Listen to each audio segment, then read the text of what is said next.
है तीन कोणों का माप है, या उसके अध्ययन को हम लोग जो है तीन कोणों के अध्ययन को क्या कहते हैं, त्रिकोणमिति कहते हैं। और यह मुख्य रूप से समकोण त्रिभुज पर आधारित होता है। और समकोण त्रिभुज उसको कहा जाता है जिसका एक कोण 90 डिग्री का होता है। जैसे हमने यहाँ पे जो है एक त्रिभुज ले लिया जिसका नाम हमने दिया त्रिभुज ABC, और इस त्रिभुज ABC में जो है हम लोगों ने क्या किया, B को समकोण मान लिया, B समकोण हो गया, B समकोण हो गया। ये वाला जो कोण है आपका B जो है वह समकोण है। और हम सभी जो है पढ़े थे कि जो B जो 90 डिग्री हमने लिया है, 90 डिग्री यानी समकोण के सामने वाले भुजा को हम लोग कर्ण कहते हैं। हम लोग पहले अध्ययन किए हुए थे और अभी भी जान लीजिए कि 90 डिग्री के सामने वाले कोण को क्या कहा जाता है बच्चों, तो उसको कर्ण कहा जाता है। और बच्चे दो भुजाएं जो होती हैं, एक लंब होती है और एक आधार होती है, एक लंब होती है और एक आधार होती है, ध्यान दीजिएगा। तो समकोण त्रिभुज में एक कोण 90 डिग्री का होता है। और दूसरी बात हमने जाना कि जो समकोण के सामने की जो भुजाएं होती हैं वह कर्ण कहलाती है, और बाकी के दो भुजाएं क्या कहलाती है, लंब और आधार। और हम ये भी जानते हैं कि कर्ण जो होती है वह किसी समकोण त्रिभुज की सबसे बड़ी भुजा होती है, लंब और आधार छोटी भुजा होती है। और इस कथन के संदर्भ में हमने पाइथागोरस थ्योरम जरूर ही पढ़ा होगा, और हमने ये जाना है बच्चों कि पाइथागोरम थ्योरी जो है पाइथागोरस जी ने, यानी पाइथागोरस एक जो है गणितज्ञ थे जिन्होंने क्या पाइथागोरस प्रमेय दिया था, पाइथागोरस थ्योरी दिया था, पाइथागोरस प्रमेय जो है दिया गया था, पाइथागोरस प्रमेय दिया गया था जिसमें ये कहा गया था कि कर्ण जो होता है यानी किसी समकोण त्रिभुज की सबसे बड़ी भुजा जो होती है वह अन्य दो भुजाओं के वर्गों के योग के बराबर होती है, यह पाइथागोरस थ्योरी कहता है। यानी सबसे बड़ी भुजा का जो वर्ग होगा वह अन्य दो भुजाओं के वर्गों के योग के बराबर होगा। बोले तो कर्ण का स्क्वायर जो होगा वह बराबर होगा लंब का स्क्वायर प्लस आधार के स्क्वायर के बराबर। इसी को हम लोग जो है क्या कहते हैं, तो इसको जो है पाइथागोरस प्रमेय के नाम से जाना जाता है। कर्ण का स्क्वायर बराबर लंब का स्क्वायर प्लस आधार का स्क्वायर। बोले तो किसी समकोण त्रिभुज की सबसे बड़ी भुजा का वर्ग अन्य दो छोटी भुजाओं के वर्गों के योग के बराबर होता है। फिर हम बात करेंगे यहाँ से ए मेन फार्मूला हो गया। इस फार्मूला को अगर हम शॉर्टेज करेंगे तो इस तरह प्राप्त होता है, कर्ण बराबर अंडर रूट, हम स्क्वायर को उधर भेजेंगे तो बन जाएगा अंडर रूट लंब स्क्वायर प्लस आधार स्क्वायर, लंब स्क्वायर प्लस आधार स्क्वायर। ठीक है, यहाँ से जो है आपके फार्मूला ये एक तैयार हुआ जिसको क्वेश्चन में प्रयोग करना है, ध्यान दीजिएगा। ये पहला फार्मूला हुआ। दूसरा फार्मूला ध्यान देना है, आप ऐसे करके भी निकाल सकते हैं। दूसरा फार्मूला इसी को हम तैयार करें, अगर हमको लंब चाहिए हो या लंब निकालना हो तो लंब का स्क्वायर बराबर होता है कर्ण का स्क्वायर, इस वाले आधार स्क्वायर को इधर भेजेंगे तो प्लस आधार स्क्वायर माइनस आधार स्क्वायर हो जाएगा। और इसका जो है आप जो है लंब का स्क्वायर उधर में भेज देंगे तो इसका बी नंबर फार्मूला आपका तैयार हो जाएगा। क्या बच्चों, तो लंब बराबर अंडर रूट कर्ण का स्क्वायर माइनस आधार का स्क्वायर, कर्ण का स्क्वायर माइनस आधार का स्क्वायर। फिर उसके बाद हम चाहेंगे, कर्ण का हमने देखा, लंब का देखा, तीसरा फार्मूला इसी मेन फार्मूला का प्रयोग करके हम एक फार्मूला बना सकते हैं आधार निकालने का। तो हम जानते हैं बच्चों आधार स्क्वायर बराबर हम लिख सकते हैं आधार स्क्वायर बराबर लंब स्क्वायर को इधर भेजेंगे तो प्लस लंब स्क्वायर जाएगा तो क्या बन जाएगा, माइनस लंब स्क्वायर। तो इस तरह से बन जाएगा कर्ण का स्क्वायर माइनस लंब का स्क्वायर, कर्ण का स्क्वायर माइनस लंब स्क्वायर। और इसका तीसरा फार्मूला जो है, तीसरा फार्मूला बन के तैयार हो जाएगा। तीसरा फार्मूला हो जाएगा आधार बराबर कर्ण स्क्वायर माइनस लंब स्क्वायर, और इसका आप जो है अंडर रूट चढ़ा दीजिएगा, चूँकि स्क्वायर जाएगा तो रूट बन जाएगा। और इस तरह से आपके पास 3 फार्मूला तैयार हुआ, एक कर्ण का, एक लंब का और एक आधार का। तो जब भी सवाल में लंब, आधार, कर्ण निकालने की बात होगी तो हम लोग जो है तीनों फार्मूला को लगा सकते हैं। तो आपको फार्मूला कौन सा काम कराना है बच्चों, तो यहाँ ए नंबर, बी नंबर और यहाँ पर ये जो तीसरा निकला है सी नंबर, इस वाले फार्मूला का प्रयोग करके कर्ण, लंब, आधार को ज्ञात करना है और सवाल में इसको लगा के क्वेश्चन को हल करना है। फिर हम बात करते हैं बच्चों, यहाँ पे हमने टिक लगा दिया है कि कर्ण का फॉर्मूला लगाइएगा अंडर रूट लंब का स्क्वायर प्लस आधार का स्क्वायर। यहाँ पे जो है लंब का फॉर्मूला लगाइएगा अंडर रूट कर्ण का स्क्वायर माइनस आधार का स्क्वायर, और इस तरह से जो है यहाँ पर लगाना है आधार का फॉर्मूला लगाना है सी नंबर कर्ण का स्क्वायर बराबर अंडर रूट कर्ण स्क्वायर माइनस लंब स्क्वायर। फिर इसके बाद हमने 6 फार्मूला इस चैप्टर के 8.1 बनाने के लिए हमने 6 फार्मूला को पढ़ा था जो इसी से संबंधित था। उसके पहले ये जान लीजिए, आकृति का समझ आपको जानना चाहिए। ये आपका 90 डिग्री हुआ, बाकी जो 2 कोण होते हैं वह न्यून कोण होते हैं, यानी 90 डिग्री से छोटा कोण होता है। और आपको अगर सी के अनुसार अगर आपको लंब और आधार पूछ दिया जाए, कर्ण तो परफेक्टली जो समकोण के सामने होते हैं वही कर्ण होते हैं, कर्ण बदलता नहीं है। लेकिन लंब और आधार में कभी कभी कोण के हिसाब से उसका जो है आधार और लंब में बदल जाता है। तो अगर मान लीजिए कोण सी के अनुसार अगर लंब आधार का डिटर्मिनेशन करना हो या पहचान करना हो, अगर कोण सी के अनुसार आपको लंब आधार का चयन करना हो कोण सी के अनुसार, तो पहले आप ध्यान दीजिएगा संलग्न और सम्मुख 2 बातों को क्लियर कर लीजिएगा। सम्मुख और संलग्न, सम्मुख और संलग्न क्या होता है, सम्मुख और संलग्न, सम्मुख और संलग्न, सम्मुख और संलग्न।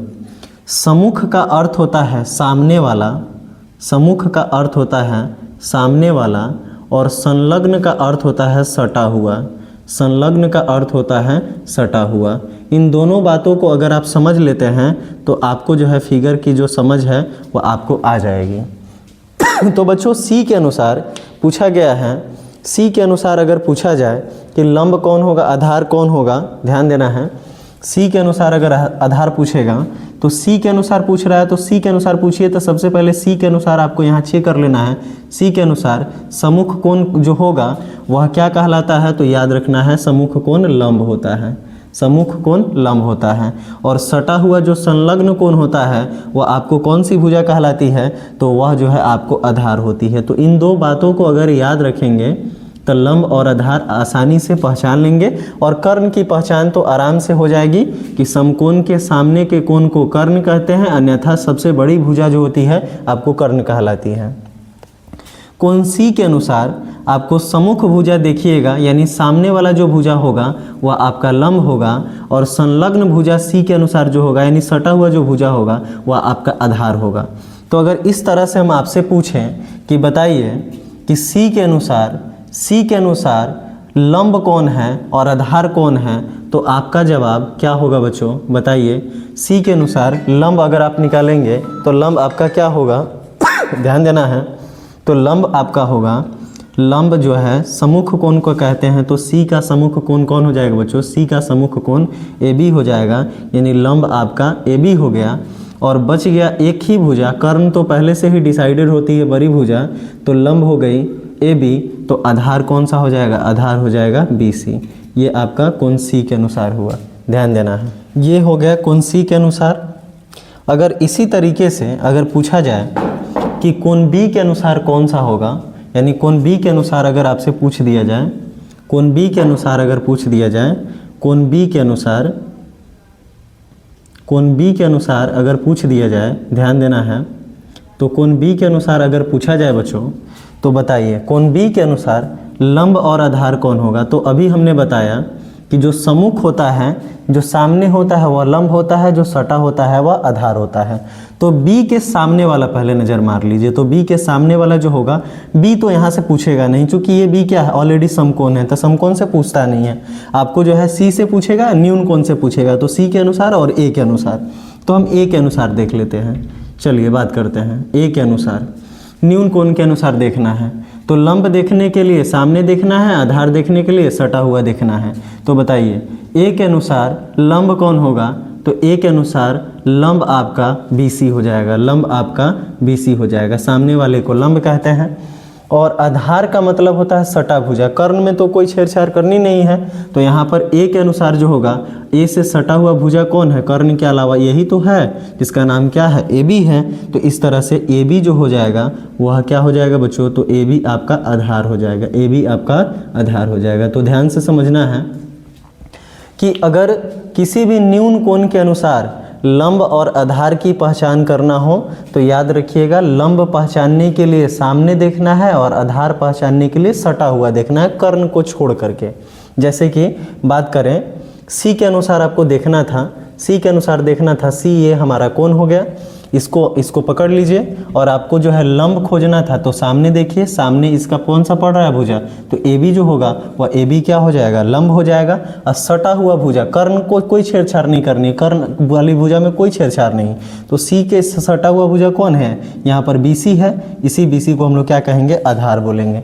ठीक उसी प्रकार इसी फिगर में A के अनुसार पूछा गया, तो A के अनुसार पूछा गया लंब। लंब बोले तो सामने देखना है, किसके अनुसार? तो जो दिया हुआ है A के अनुसार देखना है। A के अनुसार सामने वाले भुजा को लंब कहते हैं, तो A के सामने वाला कौन भुजा हो गया? BC, तो BC हो गया लंब और आधार हो गया कौन? तो इसे सटा हुआ भुजा AB। इस तरह से लंब और आधार की पहचान आप कर लेंगे। फिर बच्चों हम लोगों ने 3 फार्मूला को किया है, 3 से 6 फार्मूला बनाना जरूर सीखा होगा। देखिएगा आपका फार्मूला जो है बनाना आपने सीखा होगा, साइन, कॉस और टैन। देखिएगा सबसे पहले 3 फार्मूला को पहले लिखिए। पहला फार्मूला है साइन का, साइन थीटा, कोई भी कोण एक मान लिए थीटा, और दूसर का है साइन थीटा, दूसर का है आपको कॉस थीटा, और तीसरा फार्मूला है आपको टैन थीटा। ये तीनों फार्मूला आपने देखा होगा और आपने याद किया होगा कि साइन थीटा का फार्मूला होता है लंब बटा कर्ण, साइन थीटा का फार्मूला होता है लंब बटा कर्ण, कॉस थीटा का फार्मूला होता है आधार बटा कर्ण, कॉस थीटा का फार्मूला होता है आधार बटा कर्ण।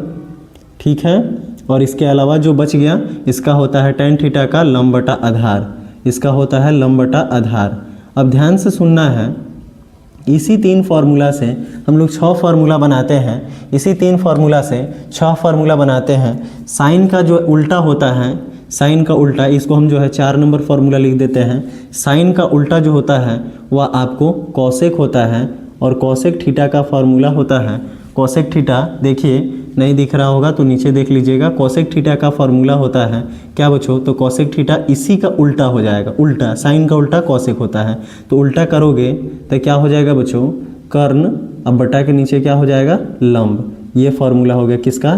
तो ये कॉसेक का हो गया, और साइन का जस्ट अपोजिट है, लंब बटा कर्ण था साइन का, तो कॉसेक का कर्ण बटा लंब हो जाएगा। 5वां नंबर फार्मूला देखें तो 5वां नंबर फार्मूला हो जाएगा, कॉस थीटा का फार्मूला होता है आधार बटा कर्ण, तो कॉस का उल्टा होता है सेक, तो सेक थीटा का फार्मूला निकालेंगे तो जस्ट इसका अपोजिट हो जाएगा, यानी कर्ण बटा क्या हो जाएगा? तो कर्ण बटा आधार हो जाएगा, कर्ण बटा आधार हो जाएगा। ये फार्मूला हुआ किसका? तो ये फार्मूला हुआ कॉस थीटा का। अगर हम छठा फार्मूला देखें बच्चों, तो छठा फार्मूला की बात करें तो छठा फार्मूला जब हम निकालेंगे तो ये टैन का उल्टा हो जाएगा, और टैन का उल्टा हम लोगों ने पढ़ा है कॉट होता है, तो कॉट थीटा का फार्मूला जस्ट इसका अपोजिट कर दीजिए, जस्ट इसका अपोजिट करिएगा तो अपोजिट में क्या हो जाएगा बच्चों? अपोजिट में हो जाएगा इसका आधार बटा लंब है या लंब बटा आधार है, तो कॉट थीटा का हो जाएगा आधार बटा लंब, आधार बटा लंब। इस तरह से इसका फार्मूला बन गया, और इस तरह से हमने पाया 6 फार्मूला, साइन का, कॉस का, टैन का। और फिर चौथा हो गया इसी साइन का अपोजिट कॉसेक, तो इसका लंब बटा कर्ण, तो इसका कर्ण बटा लंब। फिर इसका दूसरा जो है कॉस थीटा का अपोजिट सेक थीटा होता है, इसका उल्टा हो जाएगा कर्ण बटा आधार। फिर हम बात करें टैन थीटा, लंब बटा आधार होता है, तो इसका हो जाएगा आधार बटा लंब कॉट थीटा का। और इस तरह से हमने इतना फार्मूला जो है 8.1 के लिए जाना हुआ था, तो इतना फार्मूला को सबसे पहले आप क्लियर कर लेंगे। फिर हम लोग 8.2 के लिए, फिर 8.3 के लिए, फिर 8.4 के लिए कुछ चीज़ों को पढ़ेंगे, फिर आगे देखेंगे।